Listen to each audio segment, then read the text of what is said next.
2 Coríntios 5, 18 a 20. Pode ir.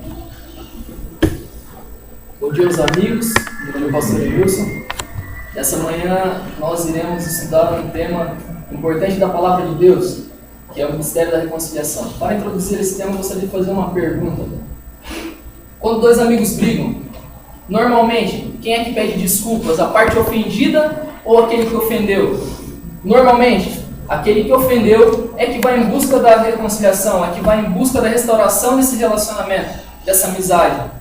Mas hoje nós vamos ver um relato em que esses papéis se invertem, onde aquele que está ofendido é que vai em busca de reconciliação. Gostaria que você abrisse sua Bíblia no livro de 2 Coríntios, capítulo 5, versículo 18 até o versículo 20. Enquanto você encontra o texto, gostaria de passar para vocês o contexto onde se encontra a mensagem dessa manhã. A carta de 2 Coríntios já foi escrita na terceira viagem missionária de Paulo, por volta do ano 57 depois de Cristo. Essa carta, no texto exatamente que nós estudaremos, o contexto do texto, Paulo está dando uma advertência à igreja de Corinto, aos cristãos de Corinto, para que eles aceitem o amor de Deus e passem agora então a viver em novidade de vida. Viver em novidade de vida. E nesse texto, duas ideias se destacam. A ideia de que Deus, Ele se reconcilia conosco, se reconcilia com a humanidade, e a ideia de que Deus também dá a nós o ministério de reconciliação. Ao Deus se reconciliar conosco, é interessante o processo dessa reconciliação, pois o texto começa dizendo que tudo provém de Deus, tudo provém dele. Ele é quem tem a iniciativa, e agora eu me reporto à pergunta que eu fiz. Deus é quem tem a iniciativa, Ele é a parte ofendida, porém é Ele quem vai em direção da humanidade para a restauração. Deus é quem dá o primeiro passo, Deus é quem vai em direção ao pecador. E isso nós podemos lembrar também da história do filho pródigo, como um exemplo, como uma ilustração. O pai não espera que o filho venha até ele e peça desculpas, o pai vai em direção do filho, o abraça. E assim é que Deus faz com a humanidade. Ele não espera que a humanidade tente restaurar a aliança que havia quebrado, mas Ele vai em direção da humanidade, Ele é quem restaura esse relacionamento. E para isso Ele precisava de um mediador, pois o texto diz que Ele não imputou sobre a humanidade suas transgressões, os seus pecados. E esse mediador é Cristo. Os pecados da humanidade, os nossos pecados, as nossas transgressões, que deveriam ser nossas, elas recaem sobre Cristo, para que a justiça de Cristo agora recaia sobre nós. O segundo ponto importante é que para essa restauração teria que existir esse mediador foi Cristo. A reconciliação, ela começa em Deus, ela provém de Deus, ela é por meio de Cristo, e ela chega até nós pecadores. E nós, como pecadores, a única parte que temos a desempenhar é apenas a de aceitação. Aceitar tão bondosa, tão amorosa proposta que Cristo nos faz. Esse é o papel do pecador. Não entra em nada a não ser com seu pecado na reconciliação. No ministério de reconciliação, Deus provém tudo. Ele começa em Deus, Ele tem iniciativa, é por Cristo que ela chega até o pecador, e nós precisamos aceitar essa reconciliação. E uma vez que aceitemos a reconciliação oferecida por Deus, oferecida por Cristo, nós passamos agora a nos tornar sacerdotes, nós passamos a nos tornar embaixadores de Cristo. Nós somos representantes de Cristo, assim como nos Estados Unidos há uma embaixada brasileira lá, que representa o Brasil lá naquela terra. Nós aqui nesta terra somos representantes de Cristo.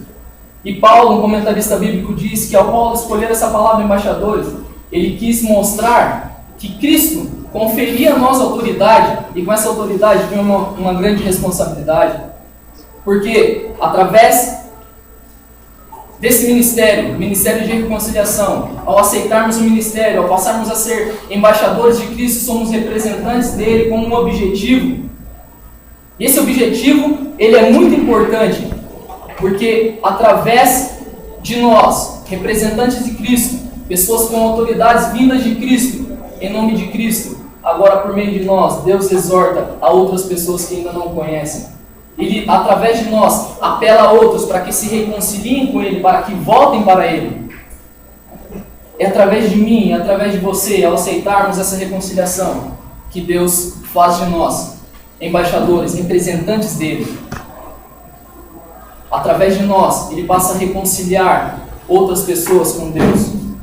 Nós tornamos-nos instrumentos de Deus para a reconciliação. Somos instrumentos de Deus. Para conduzir essa mensagem, eu gostaria de te lembrar de 2 pontos. O primeiro é que Deus, Ele é quem tem iniciativa de reconciliar-se com a raça humana caída em pecado. Ele é quem dá o primeiro passo. O segundo ponto é que uma vez que você aceite essa reconciliação, Deus faz de você um instrumento de reconciliação entre Deus, você se torna um instrumento de reconciliação entre Deus e os homens. E eu não poderia deixar de fazer um convite para vocês nessa manhã. Pois eu sei que se Cristo estivesse aqui, Ele faria um convite para todos nós. E eu não poderia deixar de convidar vocês. E o convite é o seguinte: talvez haja alguém que esteja distante de Deus, que esteja separado do Pai e precise dessa reconciliação. E o meu convite é o mesmo que Paulo faz ao dizer: rogo-vos, pois, irmãos, reconciliai-vos com Deus. E eu rogo a você nessa manhã: irmãos, vamos nos reconciliar com Deus. Vamos aceitar essa proposta tão amorosa e bondosa que Ele nos faz de reconciliação. E ao aceitarmos essa proposta, nos tornarmos instrumentos de reconciliação entre Deus e os homens. Quer você aceitar essa proposta? Quer você ser um instrumento de reconciliação? Quer você estar reconciliado com Deus? Se esse é o seu desejo, eu gostaria que você ficasse de pé. Nós vamos orar.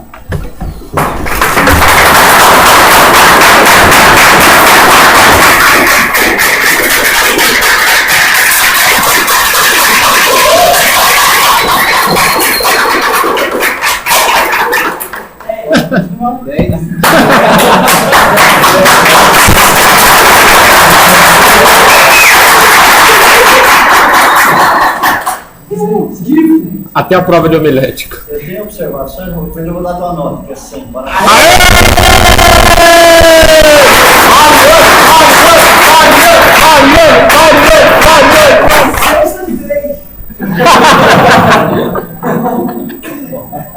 A tua parte escrita está muito boa. Faria uma observação aqui, só para colocar uma meia linha do primeiro objetivo, tá certo? Só coloca lá. Você disse assim, ó, mostrar que Deus é quem tem iniciativa e desejo de se reconciliar com o ser humano. Coloca agora. Que isso é feito no meio de Cristo. Só essa meia linha aí, tá? Na parte oratória está muito bom.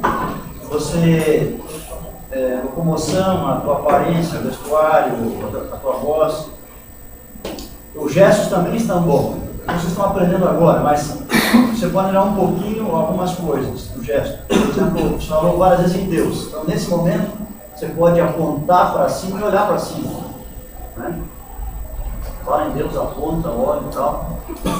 Você agora no finalzinho falou assim, Deus deu o primeiro passo. Como é que seria aí o gesto para esse assunto?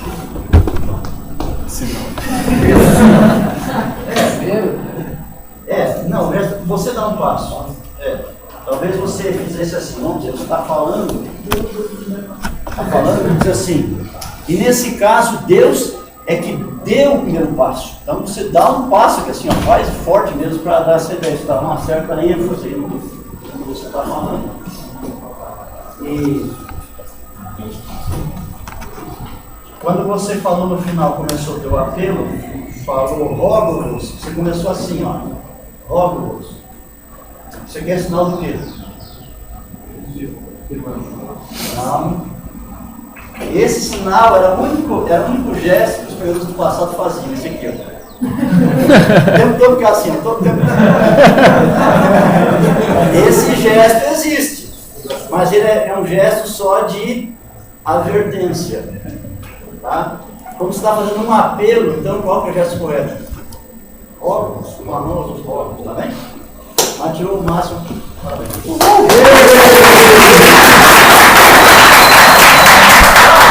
Mas nem tirando 100 vai sorrir, dá um sorriso, pô.